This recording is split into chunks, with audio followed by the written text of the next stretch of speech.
आऊज़ बिल्लाहि मिनश्शैतानिर्रजीम बिस्मिल्लाहिर्रहमानिर्रहीम। शुरू अल्लाह के नाम से जो बड़ा मेहरबान और निहायत रहने वाला है। उम्मीद है आप लोग खैरियत से होंगे। और इस वीडियो में इंजीनियर फैसल आपसे मुखातिब है और हमारी आज की वीडियो का जो टॉपिक है वो है डिस्टिलेशन प्रोसेस। और इसके अलावा मैं आपको अपने चैनल का इंट्रोडक्शन करवाता चलूं जिसका नाम है केमिकल इंजीनियरिंग एज टेक। और इसके अंदर हम मुख्तलिफ टॉपिक्स पे डिस्कशन कर चुके हैं जो कि आप बैकग्राउंड में देख रहे हैं। और इनके अलावा भी दिलचस्प टॉपिक्स मौजूद हैं। और आप मेरे चैनल को सब्सक्राइब करेंगे, बेल का आइकन प्रेस करेंगे तो मेरी हर लेटेस्ट वीडियो आपको मिलती रहेगी। आऊज़ बिल्लाहि मिनश्शैतानिर्रजीम बिस्मिल्लाहिर्रहमानिर्रहीम। शुरू अल्लाह के नाम से जो बड़ा मेहरबान और निहायत रहने वाला है। उम्मीद है आप लोग खैरियत से होंगे। और इस वीडियो में इंजीनियर फैसल आपसे मुखातिब है। हमारी आज की वीडियो का जो टॉपिक है वो है डिस्टिलेशन। और हम स्टार्ट करेंगे इसकी डेफिनेशन से। तो जो डिस्टिलेशन है ये जस्ट एक सेपरेशन प्रोसेस है। किस चीज की सेपरेशन? हम मोर वोलेटाइल कंपोनेंट जो कि एक मिक्सचर के अंदर मौजूद होते हैं उनको सेपरेट कर लेते हैं। किस बेसिस पे? उसके पीछे ड्राइविंग फोर्स कौन सी होती है? वो होती है हमारी हीट। और इस हीट का मैक्सिमम जो पॉइंट है वो हमारे पास बॉइलिंग पॉइंट है। और ये जो हम जिस मिक्सचर की सेपरेशन करते हैं ये मिक्सचर किस चीज का होता है? ये जो मिक्सचर है ये किसी भी चीज का हो सकता है। और अगर हम पेट्रोलियम इंडस्ट्री की बात करें तो वहां पे जो खाम तेल होता है उसके अंदर अप्रॉक्स 1 से लेके 35 कार्बन की एक चेन हो सकती है। और इस 1 से 2 भी हो सकती है, 1 से 3 भी हो सकती है। तो मुख्तलिफ किस्म के कंपाउंड्स होते हैं। लेकिन उसका हमारे पास ये फैसिलिटी है कि उन सब के जो टेम्परेचर है, जो बॉइलिंग पॉइंट है वो डिफरेंट है। और उसकी वजह से हम उसकी सेपरेशन कर पाते हैं। तो ये जो सेपरेशन का प्रोसेस है एक मिक्सचर को उसके बॉइलिंग पॉइंट की बेस पे सेपरेट करना, इसको हम डिस्टिलेशन कहेंगे। और जो आगे आप डिस्टिलेशन की टाइप्स देखते हैं उनका क्या मकसद है? अगर यहाँ पे जस्ट एक हीट देने से बॉइलिंग पॉइंट के डिफरेंस की वजह से अगर सेपरेशन हो रही है तो फिर वो जो एजियोट्रॉपिक डिस्टिलेशन है, स्टीम डिस्टिलेशन है और मुख्तलिफ किस्म की इक्विलिब्रियम डिस्टिलेशन है, डिफरेंशियल डिस्टिलेशन, उनका क्या मकसद है? तो उनका मकसद ये है कि अगर हम जो प्रोडक्ट ले रहे हैं डिस्टिलेशन से, जो वेपर्स हमारे पास आ रहे हैं उनकी प्योरिटी कितनी है। और उनकी प्योरिटी हम इंक्रीज करने के लिए मुख्तलिफ टेक्नोलॉजीज इस्तेमाल करेंगे, मुख्तलिफ टेक्निक्स इस्तेमाल करेंगे उस प्योरिटी को बढ़ाने के लिए। क्योंकि जो सिंपल डिस्टिलेशन का प्रोसेस है उसमें हमें वेपर की सूरत में प्रोडक्ट तो मिल जाती है लेकिन वो उसकी जो प्योरिटी होती है वो कुछ परसेंटेज होती है उसकी, चाहे वो 60% हो, चाहे वो 40% हो, चाहे वो 80% हो। तो हम अगर जिस तरह फार्मास्यूटिकल इंडस्ट्री है तो उसके अंदर हमें जो हमें प्रोडक्ट चाहिए डिस्टिलेशन के नतीजे में वो यानी कि मोर प्योर होनी चाहिए। 99%, 98%, 100% प्योर वो चीज होनी चाहिए। जबकि जो पेट्रोलियम डिस्टिलेशन है उसमें अगर हम मुख्तलिफ किस्म की प्रोडक्ट्स हासिल कर रहे हैं और हम एग्जाम्पल ले लेते हैं सड़क के ऊपर जो लुक बिछाते हैं तो ये भी वहां से हासिल होती है। तो इसकी हम प्योरिटी को मजीद इसकी कॉम्प्लिकेशन में नहीं जाएंगे कि ये कितनी प्योर होनी चाहिए। तो ये जैसी इसकी यानी कि हम कंप्रोमाइज कर सकते हैं इस पे। लेकिन यहाँ पे जो फार्मास्यूटिकल इंडस्ट्री है ये सेंसिटिव प्रोसेस है और इसके लिए हमें मजीद प्योरिटी चाहिए जो हम प्रोडक्ट ले रहे हैं डिस्टिलेशन के नतीजे में। तो इस वजह से हम यहाँ पे डिफरेंट टेक्निक्स इस्तेमाल करेंगे और उनको हम फिर मुख्तलिफ कैटेगरीज में इनलिस्ट करेंगे जिनको हम कहते हैं कि ये डिस्टिलेशन की टाइप्स हैं। और फाइनली ये कि हम जो वेपर हासिल करते हैं हम उसकी फेज चेंज कर लेते हैं। फेज क्यों चेंज करते हैं? हम उसको लिक्विड में कन्वर्ट कर लेते हैं ताकि उसकी स्टोरेज, उसकी हैंडलिंग, उसकी प्रोसेसिंग आसान हो जाए। तो इस वजह से हम ऊपर कंडेंसर लगा के उसकी फेज चेंज कर देते हैं। और जो हम डिस्टिलेशन करते हैं इसकी मुख्तलिफ एग्जाम्पल भी देख लेते हैं कि हम अगर सेपरेशन करें अल्कोहल की और वाटर की तो कर सकते हैं। ये डिस्टिलेशन के जरिए हो जाती है। क्रूड ऑयल की भी जो है डिस्टिलेशन, ये भी डिस्टिलेशन के अंडर आती है। इसके अलावा मुख्तलिफ जो लिक्विड्स हैं, N2 है, O2 है, आर्गन है, इनकी भी सेपरेशन हो सकती है अगर ये एक मिक्सचर की सूरत में मौजूद हो। और ग्लाइसरीन के वक्त भी हम एक डिस्टिलेशन करते हैं उसको मजीद प्योर बनाने के लिए, 99% तक ले जाने के लिए। तो ये कुछ एग्जांपल्स हैं डिस्टिलेशन के अंदर आती हैं। डिस्टिलेशन की थ्योरी की बात करें तो यहाँ पे दो मेथड्स हैं जो इस्तेमाल किए गए हैं इस डिस्टिलेशन के अंडर। तो सबसे पहले तो एक जो फर्स्ट प्रोसेस है वो वेपोराइजेशन एंड कंडेंसेशन है, जिसको आप लोग जानते हैं कि एक डिस्टिलेशन का सिंपल प्रोसेस है। हम उसको हीट कर रहे हैं, वेपर बन रहे हैं, उनको कंडेंस कर रहे हैं और डिस्टिलेशन हो गई। तो एक ये प्रोसेस है। और एक उसके अलावा जो टाइप है वो है रेक्टिफिकेशन। तो ये उसमें यानी कि एक इम्प्रूवमेंट है, इसको एक इम्प्रूवमेंट समझें। और ये इम्प्रूवमेंट किस लिए है? ये है प्योरिटी के लिए, प्रोडक्ट की प्योरिटी के लिए। वेपर्स जो बन रहे हैं, जो जिनको हमने कंडेंस करना है, उनकी प्योरिटी इम्प्रूव करने के लिए। तो पहला मेथड तो आपकी समझ में आता है। सेकंड को डिस्कस कर लेते हैं। Rectification method is the improved form of distillation. In this method a part of condensate is return back to the column.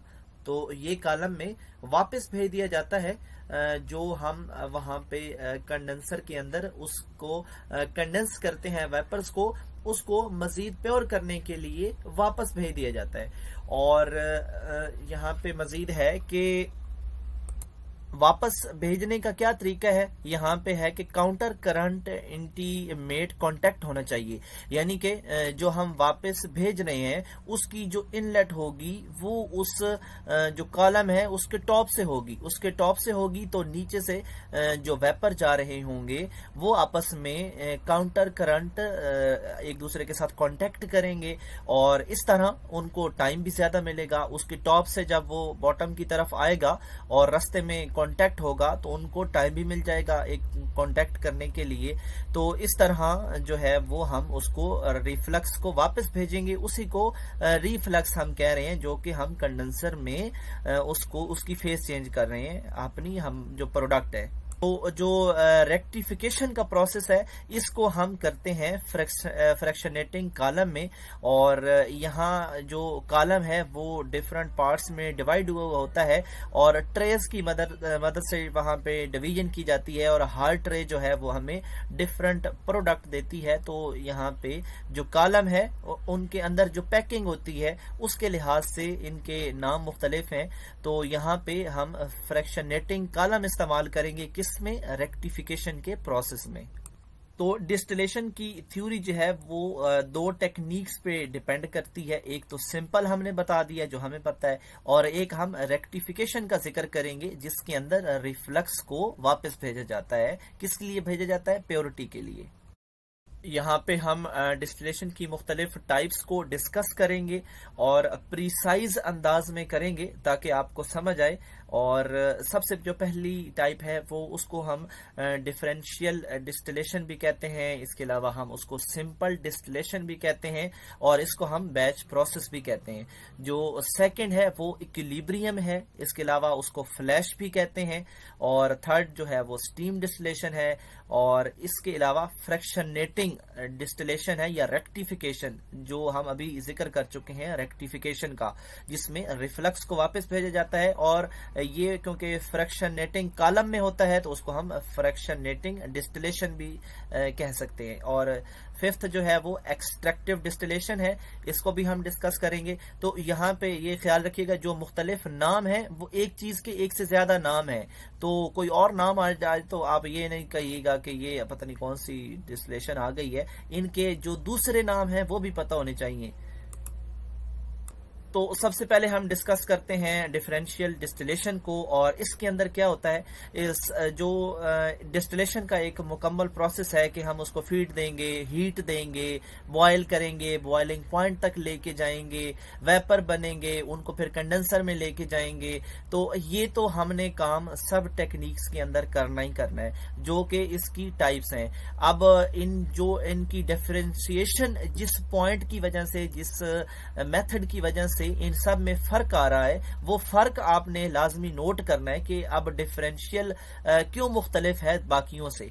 तो यहाँ पे हम क्या करेंगे, सबसे पहले तो हम रूटीन के मुताबिक देखेंगे कि जो ये जो है in this distillation liquid mixture हम रखते हैं, वो तो उसकी रिक्वायरमेंट है कि मिक्सचर की सूरत में होना चाहिए जो हमारी फीड है, ठीक है। उसको हम रखेंगे कहाँ पे रखेंगे, डिस्टिलेशन कॉलम में रखेंगे, और फिर वो उसको हीट करेंगे। हीट के बाद वो पार्शली वेपोराइज होना शुरू हो जाएगा, और इसके बाद जो वेपर है उनको हम क्विकली रिमूव करेंगे, कंडेंसर में लेके जाएंगे, ऑफ कोर्स चले जाएंगे कंडेंसर में, और वहां पे उनकी फेज चेंज होगी और हमें प्रोडक्ट मिल जाएगी। अच्छा जी, तो फिर डिफरेंशिएशन का क्या मतलब हुआ, इसका मकसद और इसका पर्पस क्या हुआ, वो भी हमें पता होना चाहिए। ये तो बाकी अभी तक जो हमने देखा ये तो रूटीन का काम है। तो डिफरेंशिएशन जो है वो किस चीज की वजह से यहाँ पे इसका ये लफ्ज इस्तेमाल हुआ, यहाँ पे आप देखें जो आखिरी डेड लाइन है, no part of condensed liquid is return back to the column. तो ये इस में डिफरेंस है, ये जो है असल पॉइंट है कि हम जो हम प्रोडक्ट बना रहे हैं वो हम वापस उसको नहीं भेजेंगे, उसकी जितनी भी प्योरिटी हमें मिल जाए वो हमारे लिए वो प्योरिटी है, और वो डिपेंड करता है एप्लीकेशन के हिसाब से। अगर हम जिसकी प्योरिटी पे हम कॉम्प्रोमाइज यानी कि कर लेंगे, हमें इतनी ज्यादा उसकी प्योरिटी नहीं चाहिए, तो फिर हम ये वाली टेक्निक इस्तेमाल करेंगे, क्योंकि इसमें हमें ज्यादा प्योरिटी पे हम डिपेंड नहीं करते, तो जो भी हमें मिल जाए, जितनी भी प्योरिटी मिल जाए तो वो ठीक है। तो इसमें हम रिफ्लक्स को वापस नहीं भेजेंगे कॉलम के अंदर, तो इस वजह से ये एक डिफरेंट टाइप बन गई कि इसमें रिफ्लक्स वापस नहीं आता। तो ये चीज आपने जहन में रखनी है कि रिफ्लक्स वापस जिसमें नहीं आता वो डिफरेंशियल डिस्टिलेशन है, और यही चीज है इसके बाकियों से इसको मुख्तलिफ बनाती है। तो फिर क्या आगे है कि इट इज नॉन रिफ्लक्स, इसको नॉन रिफ्लक्स मेथड भी आप कह सकते हैं। और इसके अलावा जो आपका मेन कंसेप्ट है डिस्टिलेशन के बारे में कि हमने एक मिक्सचर लिया, उसको हीट किया और वेपर बन गए और वेपर को कंडेंस कर दिया, तो ये तो एक सिंपल कंसेप्ट है। तो ये एक इसको हम सिंपल डिस्टिलेशन इसीलिए कह रहे हैं कि ये तो जनरल चीज है, और इसमें जितनी भी प्योरिटी हमें मिल जाए वो हम उसको एक्सेप्ट कर लेंगे, हम उसको मजीद प्योर नहीं करेंगे।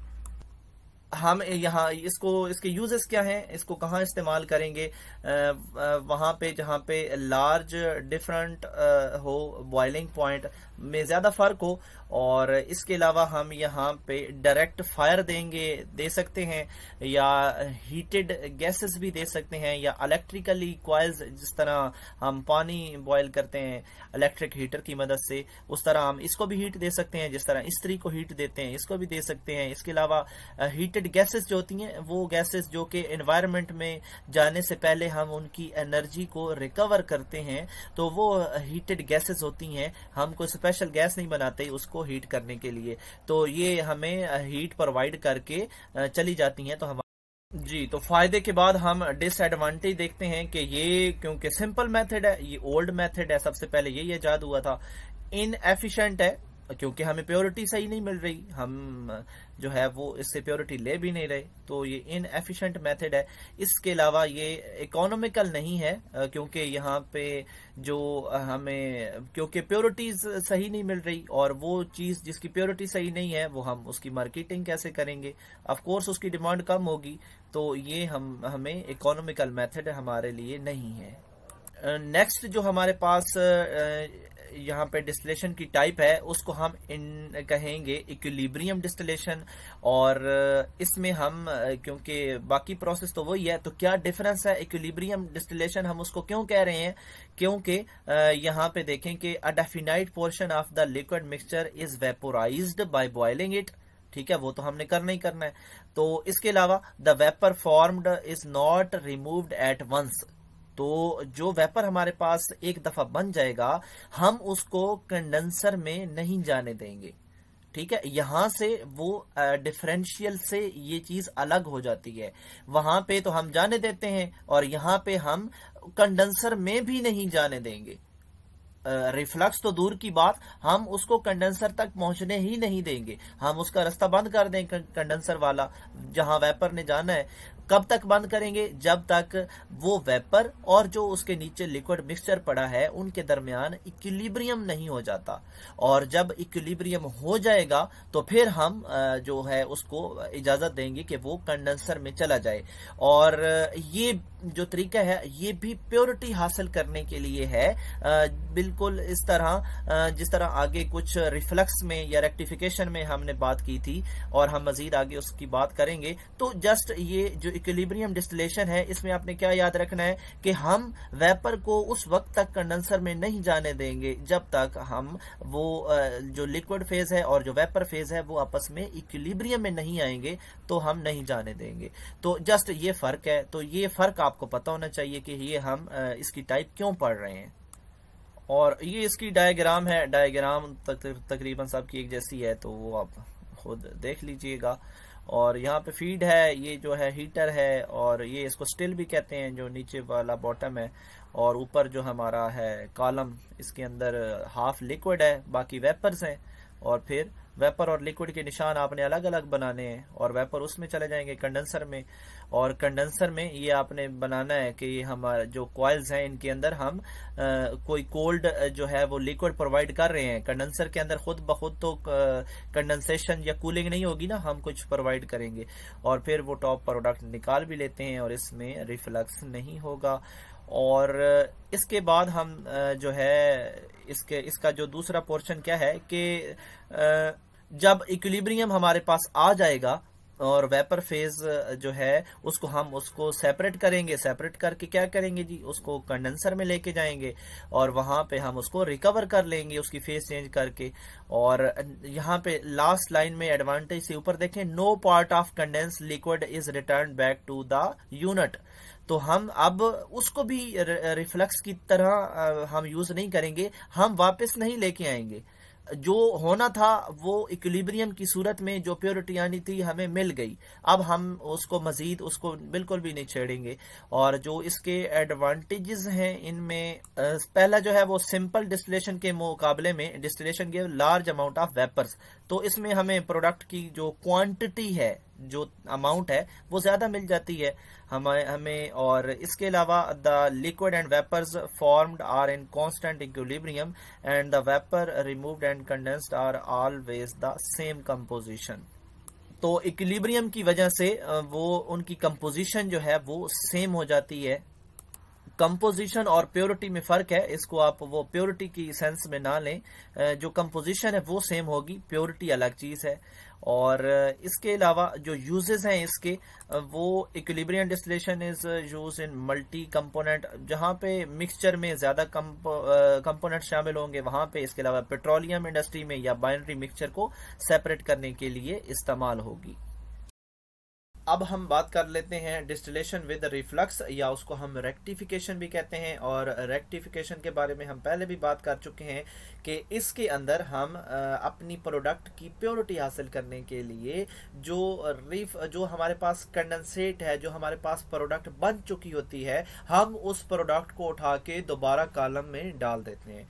और वो जब कॉलम के अंदर आती है तो फिर वो क्या करती है, जो वेपर्स आ रहे होते हैं वो जो है उनके साथ काउंटर करंट आपस में रिएक्ट कर होते हैं। और हम वो जो हमने रिफ्लक्स डालना होता है वो हम उस कॉलम के टॉप से डालते हैं। टॉप से इसलिए डालते हैं ताकि नीचे आने तक उसको कांटेक्ट टाइम मिले, किसके साथ, जो वेपर्स ऊपर जा रहे होते हैं उनके साथ कांटेक्ट करने में।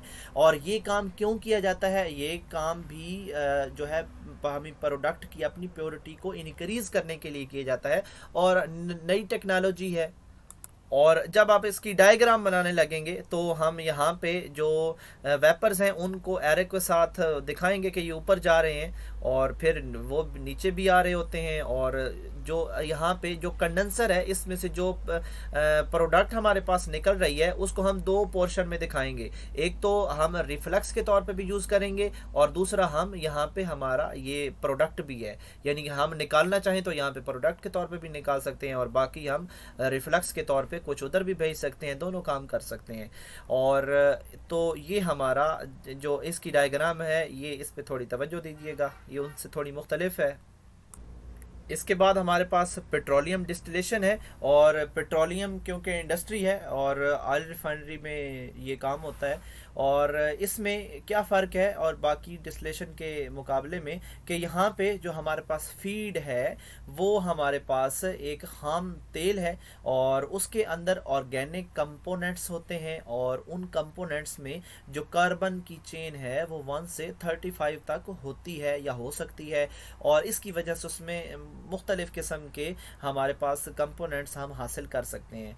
और इसके अलावा हम उसको कितना टेम्परेचर देंगे, हम 0 से 800 सेंटीग्रेड देंगे, और उसकी वजह से हर एक अपने जो है वो टेम्परेचर बॉइलिंग पॉइंट के हिसाब से वेपर में कन्वर्ट होके अपनी अपनी ट्रे में जाता रहेगा। तो इस सेपरेशन के प्रोसेस को हम पेट्रोलियम डिस्टिलेशन कहते हैं कि क्योंकि वहाँ पे जो फीड है वो पेट्रोलियम है और खाम तेल है। और ये इसकी डायग्राम है, तो इसकी जो भी टाइप लिखें उसमें आप उसकी डायग्राम बनाएं, और आपको पता हो कि डायग्राम में एक दूसरे के लिहाज से क्या डिफरेंस है, आपने क्या नई चीज़ वहाँ पे बनानी है। तो जब भी हम टाइप लिखेंगे उसकी थ्योरी के साथ उसकी डायग्राम भी लाजमी बनाएंगे। तो इस लेक्चर में डिस्टिलेशन का थोड़ा ओवरव्यू था, और जो उसकी टाइप्स थी उनकी थोड़ी समरी थी, और उम्मीद है आपको समझ आई होगी। और अपना कीमती वक्त देने का बहुत बहुत शुक्रिया। अल्लाह निगहबान।